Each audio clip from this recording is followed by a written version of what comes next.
You know, it's almost like your birthday with a package from China, so let's go.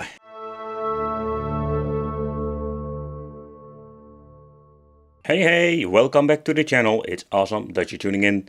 So in this video, I just wanted to check out this H6 4K Ultra Gain game box. I've reviewed a lot of these boxes, but I was quite excited to check this one out. This is a brand new product as I'm making this video, and I think that when I ordered it, I needed even wait because they needed to do a lot of reconfiguration. This thing comes with the S905X3 and it is quite okay. So one of those more like faster chips you can get in game boxes. But what does it mean when it comes to emulation? Let's talk about that too.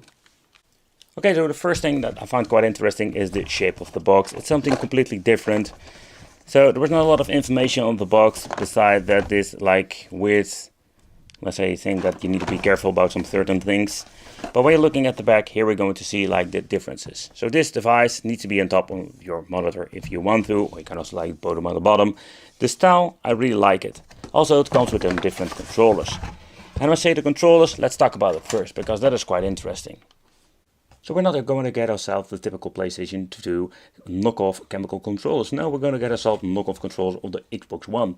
And I must say, like, this is not to be compared with the original quality. This is like feeling really cheap. I think there's not even rumble in these things. But when you're looking at the overall quality, especially when you joysticks, and it feels so much better than your PlayStation controls. I'm a big fan of the Xbox controller, so I'm very happy to begin with. So the feel is absolutely cheap. The trigger feels okay. You got like this cheap feel to it. We do have like the A, B, and X and Y buttons. They are like also very long travel but cheap feel to it. The D-pad feels clickish but feels very nice. We do have a mode, select start, and some 2 extra buttons. The joystick, that's where we're going to get like the most impressive thing of these knuckles controllers. You got this a very nice, like nice original controller touch to it, but also the joysticks feel very nice. I think the best feature of this controller is basically the shell and the joysticks. But okay, so let's look at the system itself. This out. Let's see how this fits.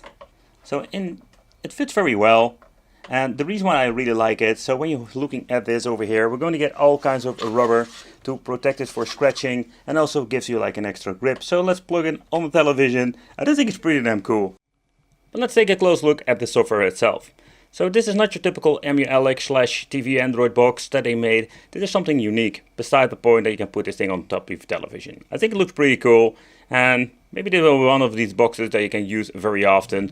And yeah, and I'll have this box in the way, and it doesn't look that bad anyway. Alright, so let's take a close look at the software itself. It's a typical software that I've seen before, only slightly different and not in a good way. So at the right part, what you can see over here, we do have the naming, but it scrolls from left to right, and it's a little bit of a difficult thing to read and search for your game, simply because not everything has been displayed. For example, having here F0X. So F0X is a short name, so you can read it, but like say all the other ones, you need to wait for it to start scrolling. A little bit of a bummer. So next up, we do have history, or basically what you have played before. Then we have the collection, says fire, or better said like the favorites. We do have the search function. Let's see how this actually works. Let's see how this works. It works a little bit slow in my opinion. Alright.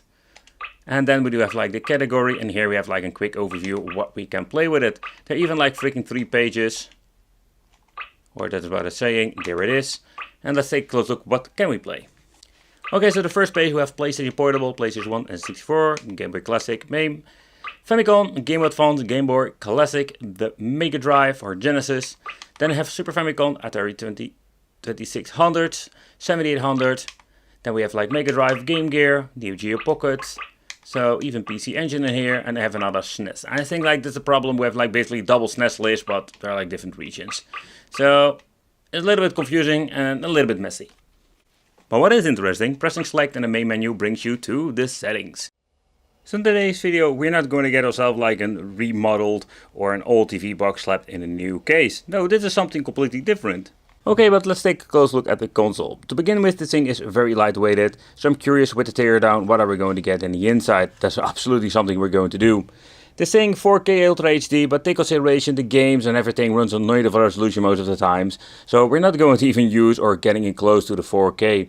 It's just basically like the game box, but there is no like showing what kind of model it is. What you're going to get over here is basically the extra unit at the bottom, so we can position it on top of the television.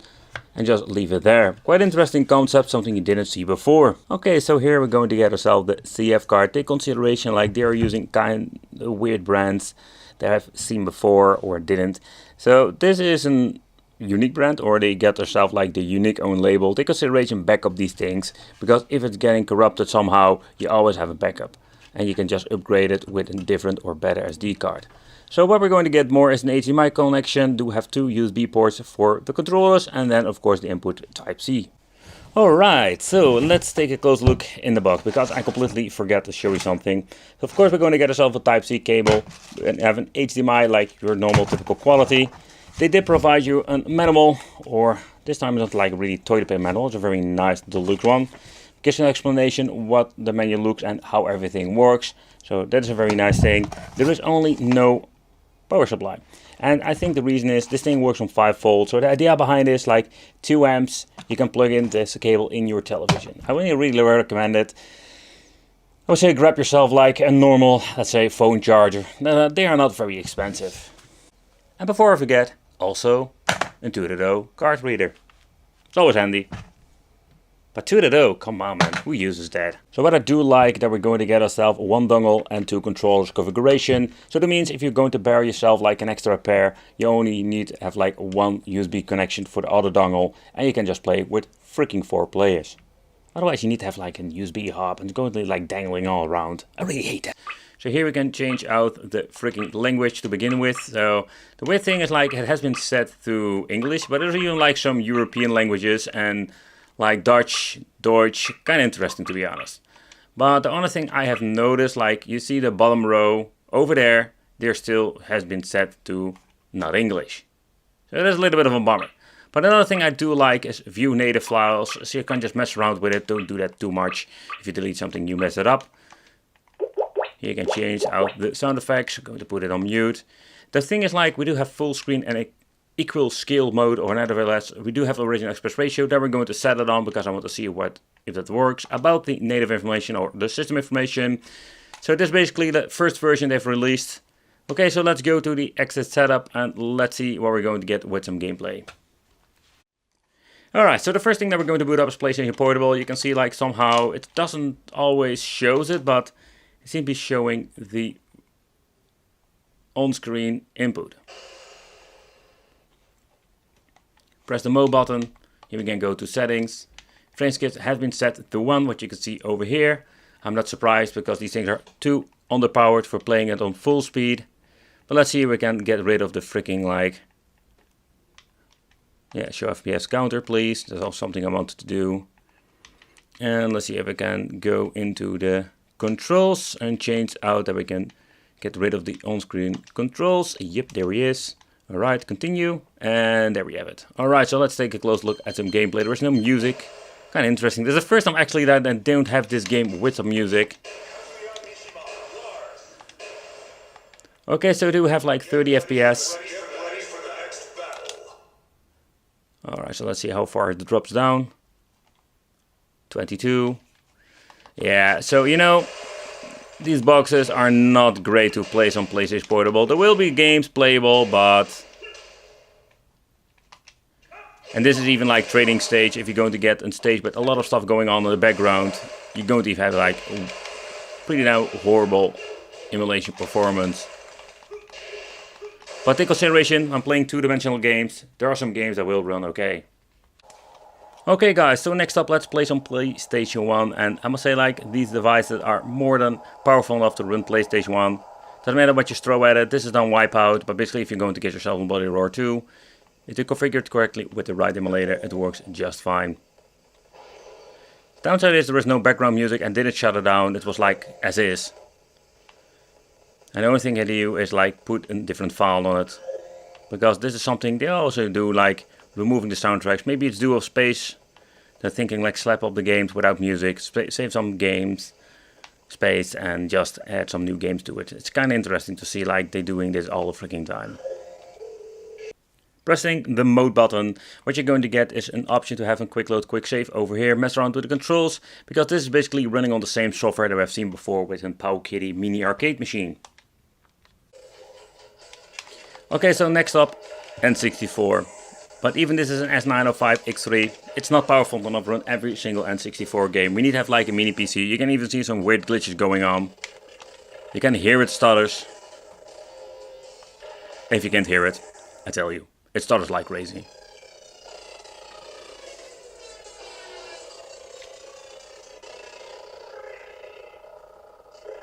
Wow.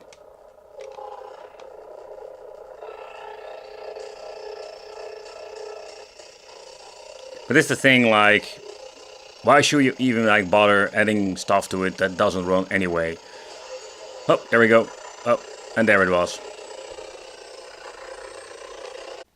So let's go back all the way to the beginning.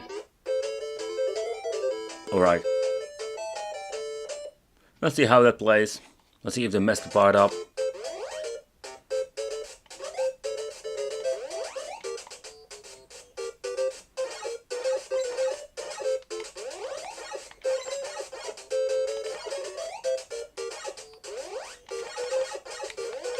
But so far so good. I don't see any screen tearing whatsoever. So when you're going back all the way to NES, it seems to be working just fine. Alright, so let's see what happens when we're going to try some Neo Geo.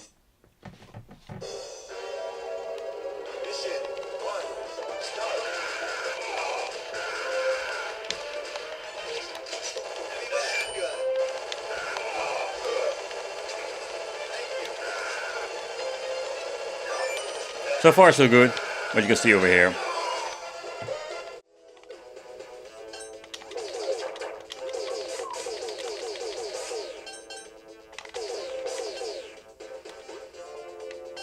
Okay, so let's take a close look at Genesis, just for fun, and I already killed myself.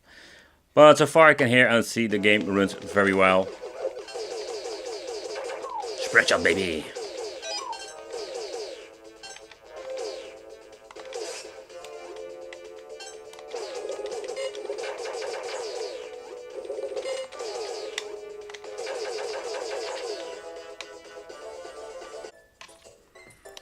Okay, I do see some glitching going on. That is not a good thing.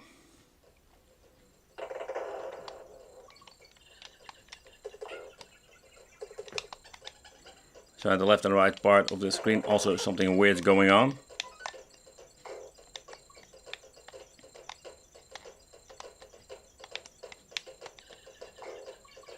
But beside the glitching, it seems to be working just fine.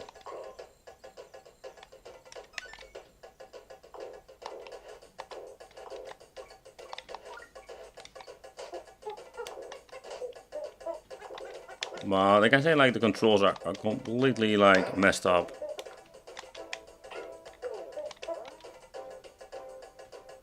Oh yeah, they used some weird, version. Okay guys, so unfortunate there is no Mortal Kombat testing because they didn't implement this on here. So let's try another thing.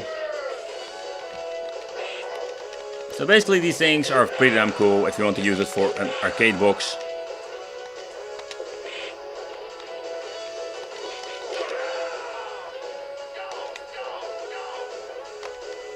But for your typical main game, this thing runs perfectly. Don't notice any weird lag. Controls play very nice. Also the D-pad is very comfortable for the beat 'em ups.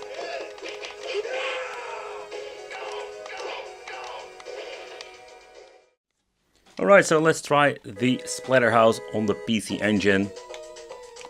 This is a system you don't see very often, especially on the cheaper boxes. But also like with all the other stuff, the 16-bit and 8-bit stuff, it runs pretty damn good. Like Famicom, the Mega Drive.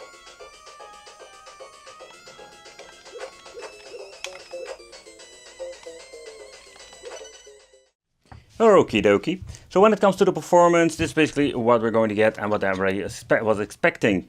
It is not like your super beefcake device, and the S903 or the S905X3, what is staying on the box is just the one that you can find in a lot of boxes nowadays. The only thing I found quite interesting, they didn't went for the MELIC approach, they went for like the products or the Linux kind of version we have seen before on some other devices, including some arcade boxes. Yeah, and the downside to that is that we do miss out a lot of features and a lot of cool stuff that you can play with Alex. So there's a little bit of a bummer, but maybe that doesn't spoil the fun because we can still play a lot on it. So let's remove all of the screws and let's open it up. Alright, I managed to get all of the screws loose. Oh, okay. So let's see, so this device has been made, let's zoom in a little bit so you can see, it's been made in 2022. So this thing is absolutely 100% new. Yeah, and the reason I just wanted to show you this is that sometimes you find these products on AliExpress, they claim they're new, but they are not. Alright, so next up, let's remove the other screws that holds the main board in place, and let's see how they made the construction when it comes to cooling. Because that's just a general problem with these boxes, that you know you're never going to get a lot of cooling. You can feel that the PCB is quite hot up to the point here. It's not like it's too hot that you cannot even touch it. So that's not that problem.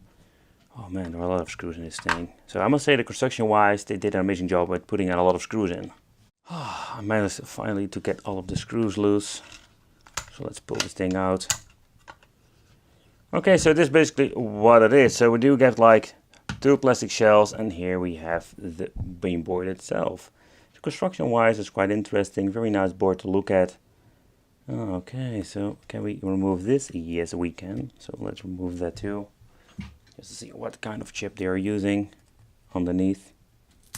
Yep, okay, so the double-sided tape comes loose. Oh, not really.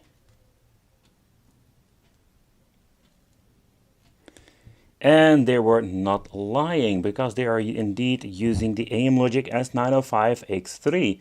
Yeah, and again, like, it's a quite interesting story. They didn't use ME-ALEC, they just went for this approach.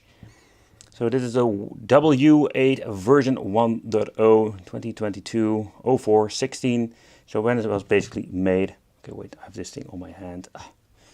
So I must say, like, when you're looking at the configuration, I don't know exactly how much RAM it is, but I'm guessing it will be like a 1 gigabyte or something like that.